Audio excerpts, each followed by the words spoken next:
Hello नमस्कार. सारिकाज लाईफस्टाईलमध्ये तुमच्या सगळ्यांचं अगदी मनपूर्वक स्वागत. श्रावण महिना म्हणजे भगवान शिवांच्या उपासनेसाठी अत्यंत पवित्र काळ मानला जातो. या महिन्यात महादेवाची सेवा नेमकी कशी करावी, कोणते पूजन करावे, तसेच अभिषेक, जप, सेवा आपण आजच्या व्हिडिओमध्ये श्रावण महिन्यातील भगवान शंकरांची करायची सेवा आणि तिच्या मागील धार्मिक महत्त्व जाणून घेणार आहोत. त्यामुळे हा व्हिडिओ शेवटपर्यंत पूर्ण नक्की पहा. श्री भगवान शंकरांची सेवा ही स्त्री पुरुष दोघांनाही करता येते. घरच्या देवाऱ्यात शिवपिंड ठेवताना आपल्या घरातील परंपरा, कुलाचार आणि शास्त्रोक्त पद्धतीने आदर करावा. श्रावण महिना हा भगवान शिवांच्या उपासनेसाठी अत्यंत पवित्र महिना मानला जातो.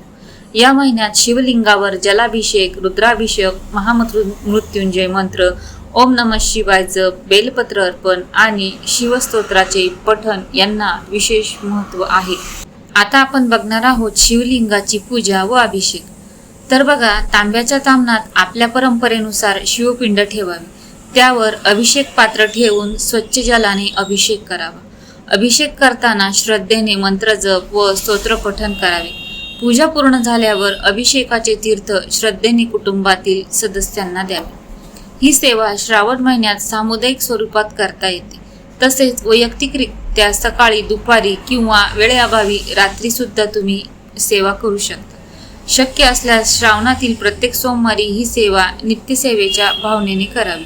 सेवा करताना सगळ्यात अगोदर गणपती अथर्वशीर्ष 1 वेळा म्हणावे. त्यानंतर शिवकवच स्तोत्र 1 वेळा, शिव महिमा स्तोत्र 1 वेळा, द्वादश ज्योतिर्लिंग स्तोत्र 1 वेळा, रामरक्षा स्तोत्र 1 वेळा, कालभैरव अष्टक 1 वेळा, श्री रुद्र 11 वेळा. शक्य असल्यास जाणकार मार्गदर्शनाखाली रुद्राभिषेक सुद्धा तुम्ही करू शकता.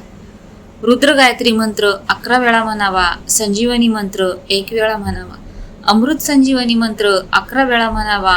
श्री महामृत्युंजय मंत्र 108 वेळा म्हणावा. रुद्र गायत्री मंत्र 11 वेळा, श्री सूक्त 1 वेळा, शिवनामावली 108 नावे घ्यावीत. शिव प्रार्थना 1 वेळा म्हणावी. तसेच श्री स्वामी समर्थ मंत्राच्या 11 माळी किंवा 1 माळ जप करावी आणि पर्जन्य सूक्त सुद्धा 1 वेळा वाचावं. त्यानंतर आपण बघणार आहोत बेलपत्राची सेवा.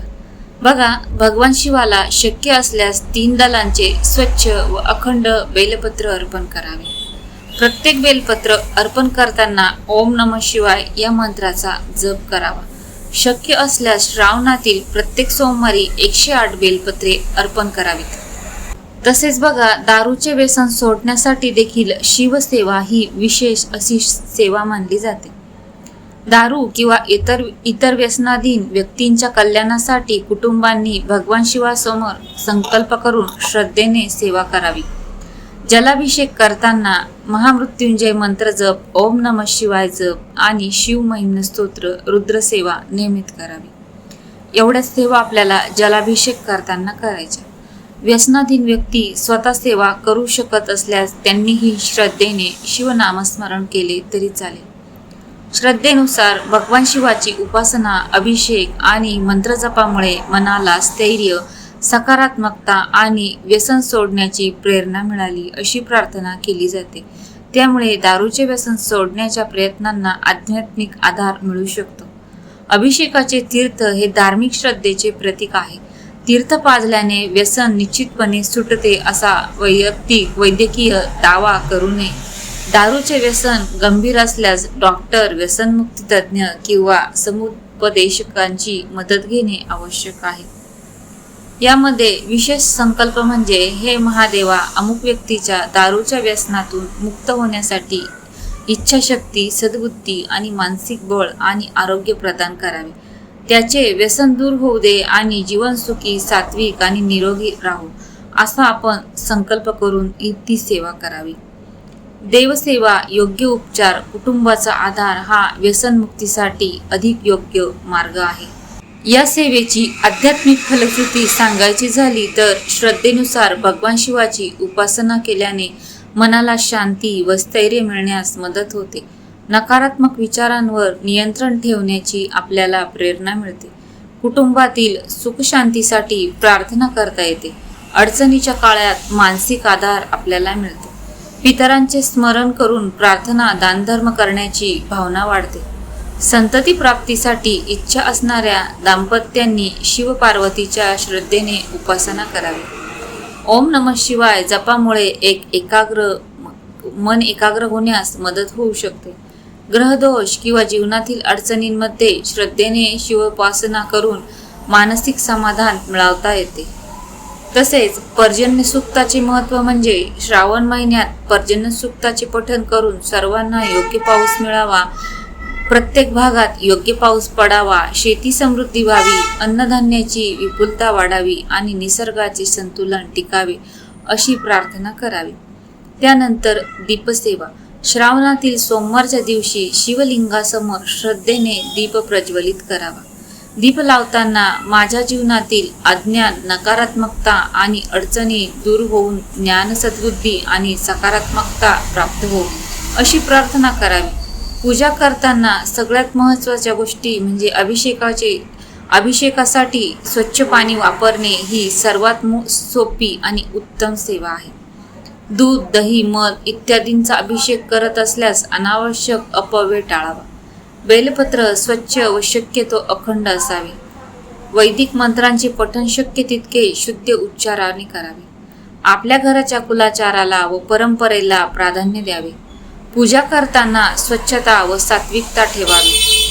श्रावणात शक्य असल्यास तामसिक आहार, मद्यपान आणि व्यसनांपासून दूर राहण्याचा संकल्प करावा. शक्य असल्यास अन्नदान, गरजूंना मदत, गोसेवा आणि वृक्षसेवा करावी. ज्यांना संपूर्ण सेवा शक्य नाही त्यांच्यासाठी सर्वांनाच दररोज संपूर्ण अनुष्ठान करणे शक्य नसते. अशा वेळी जलाभिषेक, बेलपत्र अर्पण, ओम नमः शिवायचा 108 वेळा जप, महामृत्युंजय मंत्र 11 वेळा किंवा 21 वेळा एवढी सोपी सेवा तुम्ही श्रद्धेने केली तरी भगवान शिवाचे स्मरण करता येते. विशेष म्हणजे श्रावणातील प्रत्येक सोमवारी ही सेवा करण्याचा प्रयत्न करावा. आता तुम्हाला शिव उपासनेचा खरा संदेश सांगते. श्रावण म्हणजे केवळ पूजा करण्याचा महिना नाही, तर मन, वाणी आणि आचरण शुद्ध करण्याचा काळ आहे. शिवलिंगावर जल अर्पण करताना मनातील क्रोध, अहंकार आणि नकारात्मकता दूर करण्याचा संकल्प करा. बेलपत्र अर्पण करताना भक्ती, श्रद्धा आणि सद्बुद्धी मागा.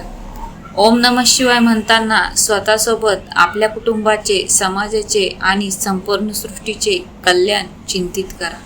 श्रावणात महादेवाची सेवा करताना विधीपेक्षा मनातील श्रद्धा, भक्ती आणि सात्विक भाव अधिक महत्त्वाचा आहे.